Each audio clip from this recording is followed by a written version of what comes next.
नमस्कार. परत एकदा सर्वांचं खूप खूप स्वागत. तर आपण आज बघतोय एन्ट्रोपी आणखीन स्पॉन्टेनिटी. म्हणजे आपला प्रयत्न काय चालला आहे, एखादी केमिकल रिॲक्शन जर का असेल तर ती केमिकल रिॲक्शन स्पॉन्टेनियस असणार की नॉन स्पॉन्टेनियस असणार याचं उत्तर शोधण्याचा प्रयत्न चालू केलेला आहे. पहिल्यांदा आपण कशाचा विचार केलेला होता सुरुवातीला ह्या गोष्टीसाठी? एनर्जीचा. म्हणजे एखाद्या रिॲक्शनमध्ये एनर्जी इन्क्रीज किंवा डिक्रीज झाल्यानंतर ती रिॲक्शन स्पॉन्टेनियस असते किंवा नाही आपल्याला कन्फर्म आन्सर द्यायचं काढायचं होतं. मात्र तिथं झालं काय, काही रिॲक्शन एक्झोथर्मिक होत्या ज्यांच्यामध्ये एनर्जी कमी होत होती, काही रिॲक्शन एंडोथर्मिक होत्या ज्यांच्यामध्ये एनर्जी वाढत होती, तरीसुद्धा त्या रिॲक्शन आपल्याला स्पॉन्टेनियस मॅनरमध्ये बघायला मिळाल्या. त्यामुळं एनर्जी या फक्त एका क्रायटेरियावरून स्पॉन्टेनिटी आपल्याला ठरवता आली नाही. म्हणून त्याच्या थोडंसं पुढे जाऊन आपण कशाचा विचार करायला घेतलेला आहे आता आपण? एन्ट्रोपीच. एन्ट्रोपी म्हणजे काय ते आपण बघितलं.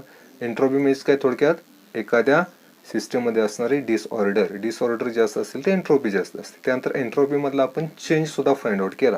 एन्ट्रोपी मधला चेंज फाइंड आउट करताना आपण फॉर्म्युला काय घेतलेला होता? Delta S that is entropy change is equal to Q म्हणजे हीट. ही कोणती हीट असते? रिव्हर्सिबल मॅनर मधली हीट डिवाइड बाय टेम्परेचर. या फॉर्म्युल्यावरून आपल्याला काय क्लिअर झालेलं होतं की एन्ट्रोपी जी काय असते इन्क्रीज होणारी एन्ट्रोपी ती डायरेक्टली प्रोपोर्शनल कशाला असते? हीटला डायरेक्टली प्रोपोर्शनल असते. मग त्या सिस्टीममध्ये काय हीटचा चेंज झालाय त्याला डायरेक्टली प्रोपोर्शनल. आणि जे टेम्परेचर असतं त्या टेम्परेचरवर त्या ठिकाणी काय असतो इफेक्ट किती होतो, म्हणजे एन्ट्रोपी वाढण्याचं प्रमाण किती आहे हे टेम्परेचरवर डिपेंड असतं. इफेक्टिव्हनेस जास्त एन्ट्रोपी वाढणार कमी एन्ट्रोपी वाढणार हे सिस्टीमचं अगोदरचं जे टेम्परेचर आहे त्याच्यावर डिपेंड असतं. इथं पण आपण आलेलो होतो. आता आपल्याला काय शोधायचं आहे? एन्ट्रोपी आणि स्पॉन्टेनिटी मध्ये कोणतं रिलेशन सापडतं का यासाठी आपण प्रयत्न करत आहोत. त्यासाठी काही एक्झाम्पल आपण बघू. समजा मेल्टिंग ऑफ आईस घेतलं. आईसचा हा क्यूब आहे. मी सगळी एक्झाम्पल इथे घेणार आहे ती स्पॉन्टेनियस रिॲक्शनचीच घेणार आहे. तर मेल्टिंग ऑफ आईस, आईचं मेल्टिंग झाली काय तयार होतं? लिक्विड वॉटर तयार होतं. ही एक स्पॉन्टेनियस रिॲक्शन आहे. सेकंड मी काय घेतलं? हायड्रोजन पेरॉक्साईड जे लिक्विड फॉर्ममध्ये असतं. हायड्रोजन पेरॉक्साईड याचं काय होतं? स्पॉन्टेनियसली डिकम्पोजिशन होतं. आणि डिकम्पोजिशन होण्या ठिकाणी काय होतं? लिक्विड फॉर्ममधलं वॉटर आणखीन ऑक्सिजन गॅस ही सुद्धा स्पॉन्टेनियस रिॲक्शन आहे. तिसरी कोणती घेतली? Formation of water. म्हणजे गॅस फॉर्ममधला हायड्रोजन हा रिॲक्ट होतो कोणाबरोबर? गॅस फॉर्ममधल्या ऑक्सिजन बरोबर. आणि या ठिकाणी काय होतं? लिक्विड फॉर्ममधलं वॉटर तयार होतं. तिन्ही सुद्धा रिॲक्शन स्पॉन्टेनियसच आहेत. तिन्ही पण रिॲक्शन स्पॉन्टेनियस आहे. आता या तिन्ही रिॲक्शन मधलं आपण एन्ट्रोपी काय होते ते बघूया. आता ही फिजिकल स्टेट सॉलिड आहे, कन्वर्ट झालं लिक्विड मध्ये, म्हणजे डिसऑर्डर वाढली. आणि आपल्याला माहिती आहे डिसऑर्डर जर का वाढली तर एन्ट्रोपी मध्ये झालेला चेंज कसा असतो? पॉझिटिव्ह. म्हणजे पहिल्या एक्झाम्पल मध्ये एन्ट्रोपी इन्क्रीज झाली. पुन्हा बघा हे लिक्विड मध्ये आहे आणि ह्या साईडला गॅस मधला एक प्रोडक्ट मिळाला. लिक्विड मला मिळालेलाच आहे पण गॅस मला प्रोडक्ट मिळाला. आणि जेव्हा लिक्विड पासून एखादा गॅस फॉर्म मधला प्रोडक्ट मिळतो तेव्हा डिसऑर्डर वाढते. आणि डिसऑर्डर वाढली की त्या सुद्धा एक्झाम्पल मध्ये आपल्याला काय बघायला मिळालं? एन्ट्रोपी इन्क्रीज झालेली आहे. हे दोन्ही पहिल्या स्पॉन्टेनियस रिॲक्शन मध्ये एन्ट्रोपी काय झालेली होती? इन्क्रीज झालेली होती. मात्र आपण जर या तिसऱ्या एक्झाम्पल कडे आलो, ही सुद्धा रिॲक्शन स्पॉन्टेनियसच आहे. तिसऱ्या एक्झाम्पल कडे जर आपण आलो तर हे दोन गॅस फॉर्म मधले रिॲक्टंट आहे, त्याच्यापासून कमी डिसऑर्डर असणारा लिक्विड फॉर्म तयार झाला. इथं डिसऑर्डर जास्त आहे, इथं डिसऑर्डर कमी झाली. म्हणजे इथं जर आपण विचार केला तर इथं एन्ट्रोपी मधला चेंज आहे तो कसा आहे?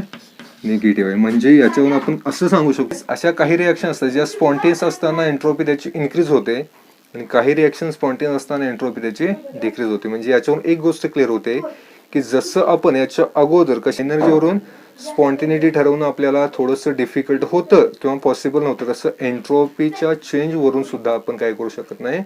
एखाद्या सिस्टीमची स्पॉन्टेनिटी ठरवू शकत नाही. म्हणूनच एखाद्या सिस्टीमची किंवा रिॲक्शनची स्पॉन्टेनिटी ठरवण्यासाठी एन्ट्रोपीच्या मदतीला सेकंड लॉ ऑफ थर्मोडायनॅमिक्स आला.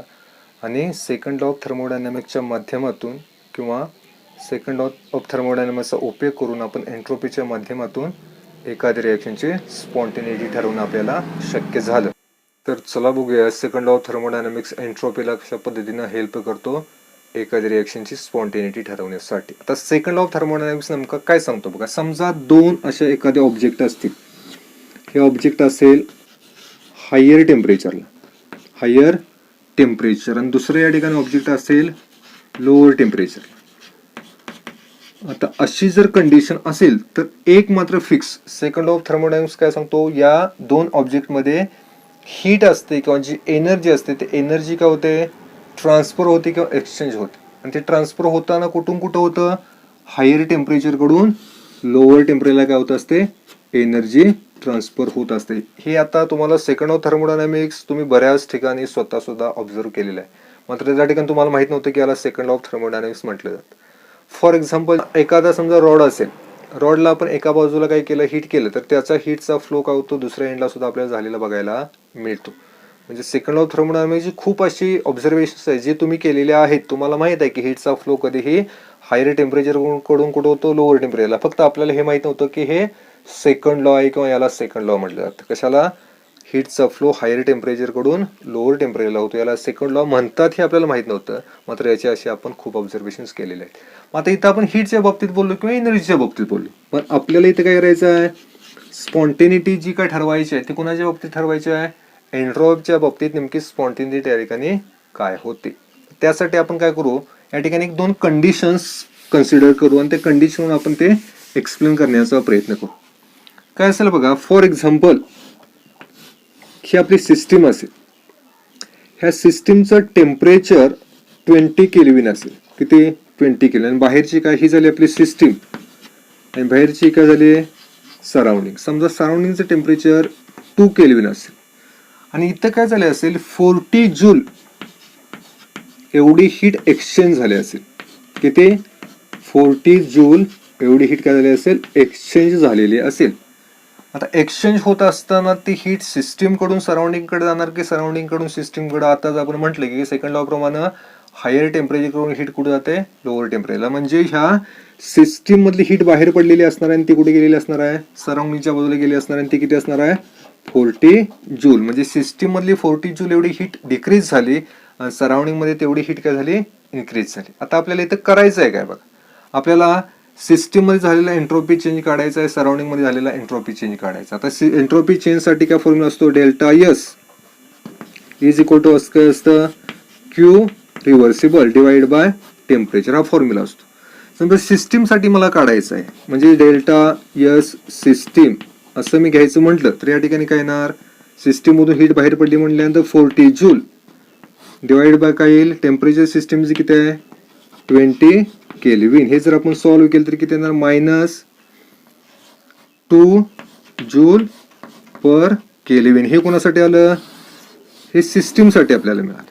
तेच समजा आपल्याला सराउंडिंग साठी करायचं आहे, डेल्टा एस सराउंडिंग. सराउंडिंग साठी काय येणार बघा, हीट बाहेर पडली ती सराउंडिंग मध्ये ऍड झाली म्हणजे ते प्लस मध्ये येणार सराउंडिंग साठी. 40 जूल डिवाइड बाय मात्र टेम्परेचर सराउंडिंगचं किती होतं, 2 kelvin. That is equal to किती आलं, प्लस 20 जूल पर केल्विन. ही आपण एक पहिली कंडिशन घेतली. सेकंड कंडिशनला आपण काय केलं बघा, आपण ही सिस्टीम जी काय होती 20 केल्विनला होती ती उचलून अशा सराउंडिंग मध्ये ठेवली. सिस्टीम आपली तीच राहिली, त्या ठिकाणी हीट किती आहे, 20 केल्विन आहे. ती अशा सराउंडिंग मध्ये ठेवली की ज्या सराउंडिंगचं टेम्परेचर किती आहे, 200 केल्विन आहे. आता इथं टेम्परेचर आपण बदललं कोणाचं, सराउंडिंगचं. सेम कोणासाठी राहिलं, सिस्टीम साठी राहिलं. इथं सुद्धा 40 जूल एवढी हीट एक्सचेंज झालेली आहे. मात्र ती आता कुठून कुठे येणार, सराउंडिंग कडून कुठे ऍब्झॉर्व होणार, ते सिस्टीम मध्ये काय होईल, ऍब्झॉर्व होईल. आता मला सिस्टीम मध्ये झालेले एंट्रोपी चेंज काढायचं, डेल्टा एस सिस्टीम. फॉर्म्युला तोच कोणता, त्याच्यामध्ये ऍड झालेली हीट आता इथं ऍड झाली म्हणजे ते येणार 40 जूल. टेम्परेचर याचं किती होतं, 20 केल्विन. हे जर आपण सॉल्व्ह केलं तर किती येतं, प्लस 2 जूल पर केल्विन. इथं काय झालेलं आहे, सिस्टीम मधली एंट्रोपी इन्क्रीज झाली. अगोदर सिस्टीम मधली एंट्रोपी काय झालेली होती, डिक्रीज झालेली होती. आता मला सराउंडिंग मधल्या एंट्रोपीचा चेंज काढायचा आहे, delta S surrounding that is equal to. Surrounding मध्ये एवढी हीट काय झाली, -40 काय झाली, सिस्टीम मध्ये गेली म्हणजे सराउंडिंग मधली एवढी कमी झाली. म्हणजे इथे ना -40 जूल डिवाइड बाय टेम्परेचर त्याचं किती आहे, 200 केल्विन. हे जर आपण सॉल्व्ह केलं तर याचा आन्सर किती येतं, -0.2 जूल पर केल्विन. मग आता तुम्ही म्हणणार सर आपण याच्या अगोदर पण बघितलंय सिस्टीम मधली एंट्रोपी कमी होते किंवा सिस्टीम मधली एंट्रोपी वाढते, त्याच्यावरून आपण थर्मोडायनामिकचे किंवा त्याच्यावरून आपण एखाद्या रिएक्शनची स्पॉन्टेनिटी ठरवू शकत नाही. कारण काही रिएक्शन अशा आहेत ज्या रिॲक्शनमध्ये एंट्रोपी वाढते रिॲक्शन स्पॉन्टेनियस. काही रिॲक्शन असे आहेत ज्यांच्यामध्ये एंट्रोपी कमी होते रिॲक्शन स्पॉन्टेनियस. इथं मग तुम्ही तेच दाखवलंय. काय दाखवलंय या ठिकाणी? काय दाखवलंय? एंट्रोपी डिक्रीज झाली स्पॉन्टेनियस, कारण का इकडून इकडे हीट जाणार. यामध्ये सिस्टीमची एंट्रोपी वाढली, हे पण स्पॉन्टेनियस असणार आहे. मग आता याचं नेमकं आन्सर शोधायचं कसं किंवा सापडणार कसं? तर त्याच्यासाठीच या ठिकाणी थर्मोडायनॅमिक्सचा जो सेकंड लॉ आहे त्यानं काय सांगितलं बघा. समजा आपण काय केलं, सिस्टीम आणि सराउंडिंग यांच्या एंट्रोपीची बेरीज केली, म्हणजे टोटल एंट्रोपी घेतली. आपल्याला जर का टोटल एंट्रोपी काढायचं तर काय करायला लागतं? डेल्टा एस टोटल कसं काढायचं आहे? Is equal to entropy change कशामध्ये झालेला? सिस्टीम मध्ये, आणि एंट्रोपी चेंज कशामध्ये झालेला? सराउंडिंग मध्ये. पहिल्यांदा आपण दोन्ही कंडिशन साठी काय करू? डेल्टा एस टोटल काढू. कारण आपलं झाला काय प्रॉब्लेम इथं, एका ठिकाणी सिस्टीमची एंट्रोपी डिक्रीज झालेली आहे, दुसऱ्या ठिकाणी सिस्टीमची एंट्रोपी इन्क्रीज झालेली आहे. मग त्यामुळं सिस्टीमच्या एंट्रोपीच्या इन्क्रीज किंवा डिक्रीजवरून आपण स्पॉन्टेनिटी ठरवू शकत नाही. आणि इथं आपल्याला कुणाची हेल्प घ्यायची आहे? Second of thermodynamics. पहिला आपण काढू. तर या ठिकाणी पहिल्या कंडिशनमध्ये डेल्टा एस टोटल काय येईल बघा. Delta S total is equal to system मधली डिक्रीज झालेली एंट्रोपी -2 किन प्लस आपल्याला सराउंडिंगची घ्यायची. सराउंडिंगची कितीनं वाढलेली आहे? 20 जूलनं वाढलेली आहे. याची जर बेरीज केली तर किती येतं? +18 जूल पर केल्विन. म्हणजे इकडे टोटल एंट्रोपी काय झालेली आहे? टोटल एंट्रोपी इन्क्रीज झालेली आहे. इकडल्या कंडिशन आलो सेकंड कंडिशनला डेल्टा एस टोटल काय येईल बघा. Delta S total is equal to system मधली इन्क्रीज झालेली हीट एंट्रोपी +2 आहे. त्यानंतर पुन्हा हे प्लस साइन आणि सेकंड ब्रॅकेटमध्ये सराउंडिंग मधली कमी झालेली किती आहे ते? -0.2. हे जर आपण सॉल्व्ह केलं तर किती येतं? +1.8 जूल पर केल्विन. म्हणजे इथं आपल्या एक गोष्ट लक्षात आली, इथं सुद्धा टोटल एंट्रोपी इन्क्रीज झालेली आहे, इथं सुद्धा टोटल एंट्रोपी इन्क्रीज झालेली आहे. म्हणजेच सेकंड लॉ ऑफ थर्मोडायनॅमिक्स काय सांगतो? जर का टोटल एंट्रोपी म्हणजे कुणाची? सिस्टीमची आणि सराउंडिंगची मिळून एंट्रोपी, जर का एंट्रोपी मध्ये झालेली चेंज जर का होत असेल, इन्क्रीज होत असेल, तर ती रिॲक्शन डेफिनेटली काय असते? स्पॉन्टेनियस असते. म्हणजे सेकंड ऑफ थर्मोडायनॅमिक्स एंट्रोपीशी रिलेटेड स्टेटमेंट या ठिकाणी काय होतं? सेकंड ऑफ थर्मोडायनॅमिक्सचं स्टेटमेंट काय होतं बघा. टोटल एंट्रोपी ऑफ कुणाची total entropy? System and surroundings is increases. ही वाढते कशामध्ये? In spontaneous process. म्हणजे अशा रीतीनं काय केलेलं आहे? सेकंड लॉ ऑफ थर्मोडायनॅमिक्सनं एंट्रोपीला हेल्प केली. कशाच्या बाबतीत? एखाद्या रिॲक्शनची स्पॉन्टेनिटी एंट्रोपीवरून कशी ठरवली जाते. जिथं आपल्या लक्षात आलेलं आहे की जर टोटल एंट्रोपी इन्क्रीज होत असेल तर त्या ठिकाणी सिस्टीम डेफिनेटली काय असू शकते? स्पॉन्टेनियस असू शकते. एनर्जीच्या बाबतीत आपल्याला प्रॉब्लेम आलेले होते, मात्र इथं एंट्रोपीवरून आपण काय करू शकतोय? एखाद्या सिस्टीमची स्पॉन्टेनिटी ठरवू शकतोय. ठीक आहे, पॉसिबल झालं आपल्याला. कशावरून पॉसिबल झालं? जर आपण सेकंड लॉची मदत घेतली तर एंट्रोपीच्या माध्यमातून आपण एखाद्या रिॲक्शनची स्पॉन्टेनिटी ठरवू शकतो. त्यासाठी फक्त आपल्याला कोणती किमती माहित पाहिजेत? जे काही सिस्टीम आहे, सिस्टीममध्ये झालेला एंट्रोपीचा चेंज आणि सराउंडिंगमध्ये झालेला एंट्रोपीचा चेंज. मात्र जर प्रॅक्टिकली आपण जर विचार केला, आपण एखाद्या लहानच्या टेस्ट ट्यूबमध्ये काय करणार? एखादी केमिकल रिॲक्शन करणार, मग ती आपली सिस्टीम असेल आणि पूर्ण राहिलेलं सगळं जे युनिव्हर्स असणार ते काय असणार आहे?